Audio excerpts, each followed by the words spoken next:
ಮೃತನ ಕುಟುಂಬಸ್ಥರಿಗೆ 10 ಲಕ್ಷ ಪರಿಹಾರ ಘೋಷಣೆ. ನಿಷ್ಪಕ್ಷಪಾತ ತನಿಖೆ ಎಂದ ಈಶ್ವರ್ ಖಂಡ್ರೆ.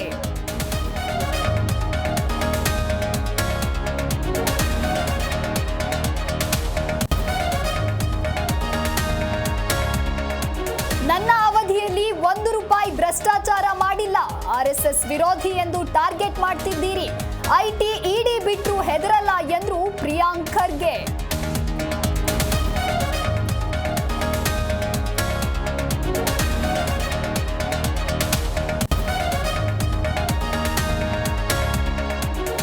ಬಗೆದಷ್ಟು ಬಯಲಾಗ್ತಿದೆ ವಂಚಕಿ ಐಶ್ವರ್ಯ ಕೇಸ್. ಹಲವರ ಜೊತೆ ಡಿಕೆ ಸುರೇಶ್ ರೀತಿ ಧರ್ಮ ಟಾಕ್. ಕಾನ್ಫರೆನ್ಸ್ ಕಾಲ್ನ ಮತ್ತೊಂದು ಆಡಿಯೋ ವೈರಲ್.